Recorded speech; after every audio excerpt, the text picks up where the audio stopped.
Baik, selanjutnya ada hak asasi manusia. Menurut pasal 1 Undang-Undang Nomor 39 Tahun 1999 tentang HAM, HAM merupakan seperangkat hak yang melekat pada hakikat keberadaan manusia sebagai makhluk Tuhan Yang Maha Esa dan merupakan anugerahnya yang wajib dihormati, dijunjung tinggi, dan dilindungi. Oleh siapa? Oleh negara, hukum, dan pemerintah dan setiap orang demi kehormatan serta perlindungan harkat dan martabat manusia. Hak asasi manusia berlaku kapanpun, dimanapun, dan kepada siapapun, sehingga sifatnya universal. HAM ini pada prinsipnya tidak dapat dicabut. Hak asasi manusia juga tidak dapat dibagi-bagi, karena saling berhubungan dan saling bergantung. Dalam terminologi modern, hak asasi manusia dapat digolongkan menjadi hak sipil dan politik yang berkenaan dengan kebebasan sipil, seperti hak untuk hidup, hak untuk tidak disiksa, dan kebebasan berpendapat, serta hak ekonomi, sosial, dan budaya yang berkaitan dengan akses ke barang publik, seperti hak untuk memperoleh pendidikan, hak atas kesehatan, dan sebagainya. Lalu ada kewajiban HAM. Menurut Profesor Dr. Notonegoro, kewajiban adalah beban untuk memberikan sesuatu yang semestinya diberikan oleh pihak tertentu tidak dapat oleh pihak lain yang pada prinsipnya dituntut secara paksa. Jadi kewajiban adalah sesuatu yang harus dilakukan. Kewajiban HAM merupakan bentuk pembatasan atas hak asasi manusia yang dapat sebagai sumber munculnya sifat egoisme individu. Selain mempunyai hak, manusia juga mempunyai kewajiban asasi. Kewajiban HAM tersebut diantaranya yang pertama, kewajiban manusia untuk menjalankan tugas sebagai manusia. 2. Kewajiban moral atas dasar norma benar dan salah sebagaimana diterima dan Lalu kewajiban HAM diantaranya yang pertama, kewajiban manusia untuk menjalankan tugas sebagai manusia.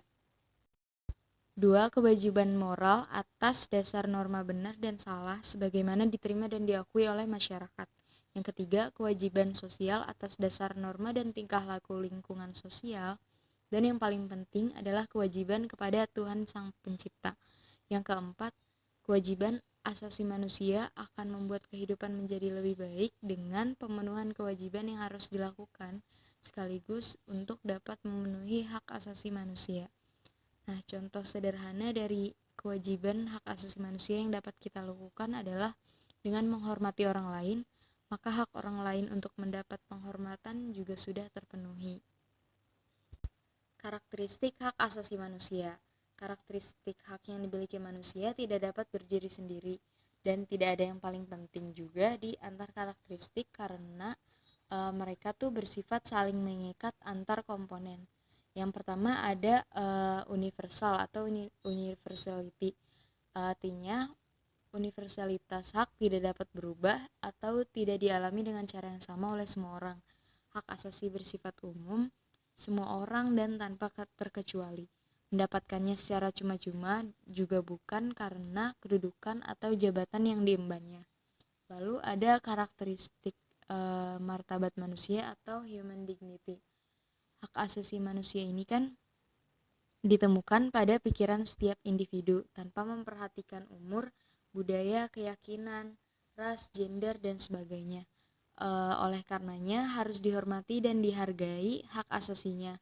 Konsekuensinya, semua orang memiliki status hak yang sama dan sederajat dan tidak bisa digolong-golongkan berdasarkan tingkat hierarkis.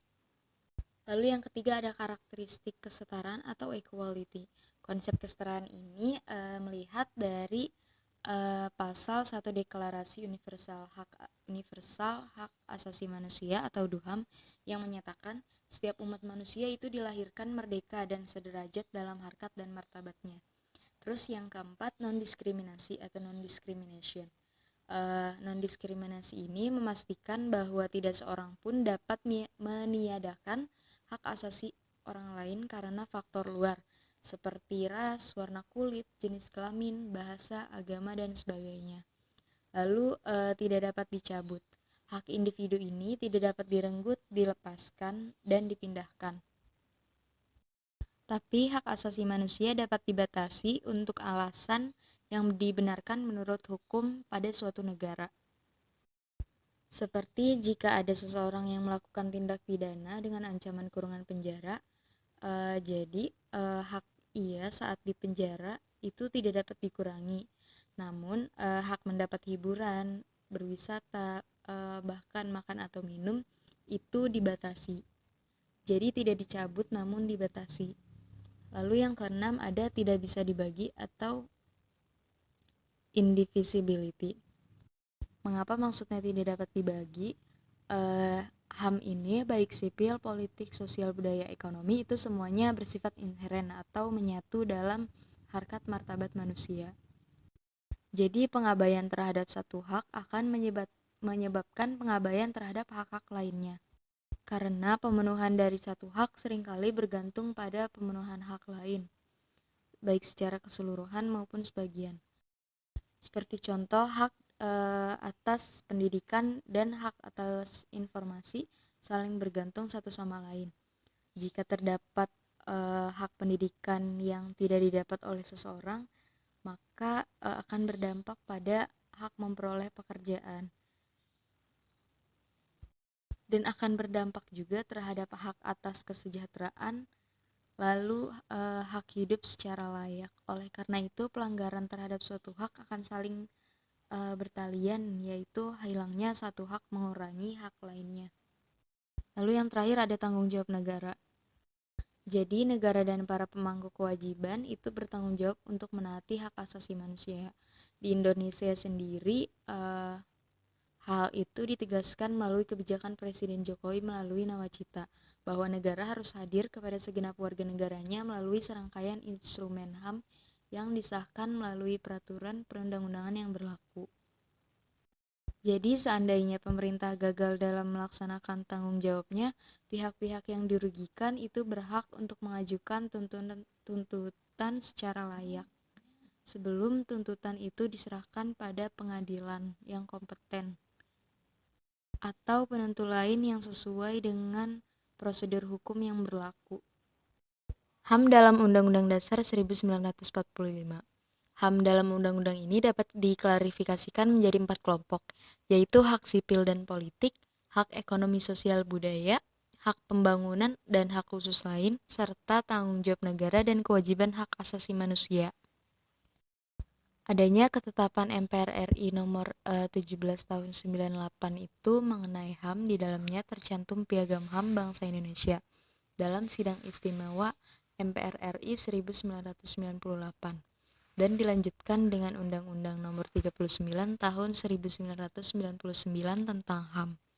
Nah, apa yang termuat dalam perubahan Undang-Undang 1945 sekarang dalam pasal 28A sampai dengan pasal 28J itu merujuk pada kedua peraturan perundang-undangan tersebut dengan perumusan kembali secara sistematis. Maka dalam PowerPoint ini, dalam slide ini kita menaruh isi dari pasal 28A hingga 28F. Pelanggaran hak asasi manusia. Walaupun kehidupan kita diatur oleh hukum yang berlaku, tapi masih ada juga yang melanggarnya. Begitu juga hak asasi manusia. Banyak orang yang melanggar hak asasi manusia yang orang lain miliki. Menurut pasal 1 ayat 6 nomor 39 tahun 1999 ada 2 macam kasus HAM. Yang pertama, kasus HAM yang bersifat berat. Contohnya seperti pembunuhan, penyiksaan, dan perbudakan. Lalu ada kasus HAM yang bersifat biasa. Contohnya pemukulan, penganiayaan, pencemaran nama baik, dan menghilangkan nyawa orang lain. Yang dimaksud menghilangkan nyawa orang lain ini seperti contohnya hukuman mati.